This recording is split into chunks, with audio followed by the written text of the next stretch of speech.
I spent my academic years as a sociologist, looking actually into society, what makes society work and what makes it not work actually. So doing the full turnaround here, I'm here to talk about Valuufy and what we do. I mean, this is Impact Weekend, so I'm standing here talking about impact because impact is important. But the problem is when you stand there with the C-suite people in a company and you talk about ESG, impact, DEI, it's hard. It's really hard because we're talking money. We're talking revenue here. So that's a big gap that actually we need to close. And so that's actually, we figured out, we spend a lot of years research in academic environments to talk about how do you create value, how do you destroy value. And the big finding that we had is actually those non-financial assets, someone might call it ESG, but it's more than that, but all the non-financial assets actually in a company and the stakeholders, they are very, very important for the success of a company. The problem is they usually don't show up on the balance sheet, but they show up in the courtroom. Ask Volkswagen how much they spent on Dieselgate. Ask Toyota, ask Nike, ask H&M how much money they had to pay and spend because they didn't manage their stakeholders well enough. So these intangible risks are out there.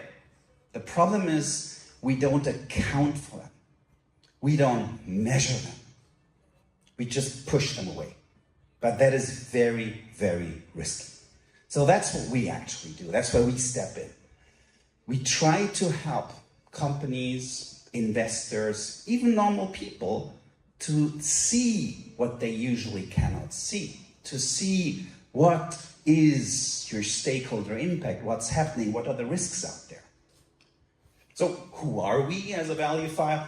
Well, actually, we call ourselves a FinTech intelligence platform. We came out of academic research. So we spent 10 years actually researching on how value is being destroyed, how it's being created, how can you measure it, how can we improve it. We spend a lot of time showing that, peer reviewing, validating it. And we developed actually a model that allows us to analyze this, measure it, and improve it. So this intangible value I've been talking about, we can turn that with our model into real measurable insights. So and this helps investors, it helps corporations, it helps regulators, it helps even individuals to understand better about risks. Because right now, of course, we talk about sustainability. We see countries in the world that I'm not mentioning where this is right now being destroyed. But the problem is with all these regulatory things, the reporting things, those frameworks, it's a lot about compliance. You have to report. Mom told you have to do the homework. But it doesn't help you as a company. And it only shows where you are right now. It doesn't show you where you should be. It doesn't show you what issues you have, what reputation issues, all these things. That's not there. It just shows you the current status quo. It doesn't look beyond it. And actually to run a company successful, invest in the company successfully, you need much more than these reports. You need tangible insights. And this is actually where the value compass comes in. So this is what we have developed over 10 years of research. So this is an expert scoring system we have developed. It's built actually on a multi-layered AI system. It has 45, it's actually right now 50 already, of the most important global frameworks implemented in it. It looks at 7 different stakeholders. It has 27 impact teams. I don't want to go into details. If you're an academic, talk to me after. Happy to explain. And it outputs really data-driven KPIs, insights, and improvements. So what it does, it helps, we call it the 4R. It helps you to manage your risks, to build resilience. That's what we learned from Japan. 56% of the oldest companies in the world are all located in Japan. Why? because they manage their stakeholders the right way. That builds resilience. Just they cannot tell you how they measure it. That's why you need a lot of time to build a model to measure it. It helps you, of course, to build reputation on top of the things. And in the end, it also helps you actually to create lasting revenue, which is very, very important for corporates. This is a bit how our system looks like. It's all automated. It can analyze your company. It can analyze a bunch of companies, benchmark them based on their stakeholders, show you impact risks, show what you should do.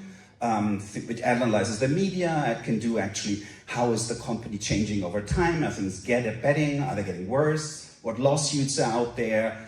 Should you be careful as a company? Should you be careful as a corporate? What should you do? So it gives you really a tool to manage and improve on analyzing these non-financial assets your company actually has. Okay, you might think, well, that's a nice idea, but are people really using it? Well, actually, there are. There's a small company in Mountain View who does a bit of search engine stuff, and they actually used our tool, and they found it's the most robust, the most holistic and rigorous model for catching non-financial assets they had seen so far. We've also done a POC actually with a big automotive company in Germany. We've done it with one of the key insurance companies here in Japan, and also the Mainichi Shimbun partnered with us because they believe that this model can really change how we look at impact today. We will be next week again at the UN Science Summit to represent Japan there, to talk about our model and how it can really help to shape the future of the SDGs as they're running out in 2030. We've been ranked as one of the top 50 innovative companies, startup companies in the world by Thai Silicon Valley, and I'm just back actually from Osaka, from the expo. They had the Global Startup Summit, and we had been actually selected as one of the rising stars actually at this event. Because companies we work with, media we work with, they understand one thing. The next financial crisis you are facing will not come from the balance sheet, but it will come from all these things that they're actually not on the balance sheet. So we really want to invite all of you here. If you're a researcher, if you have a company, if you're an investor, if you're building a new business idea, if you want to know more about how to do better, to work with us, we're also looking for investors, we're looking for partners, we're looking for clients, we're looking for people who want to embrace change, to move forward to something better than we have today. Because I think the system we have today in place right now is not really working. And we have a model that can help us understand about these risks and how to make it better. So very much looking forward to any discussion, welcoming who's ever interested, and thank you very much for your time.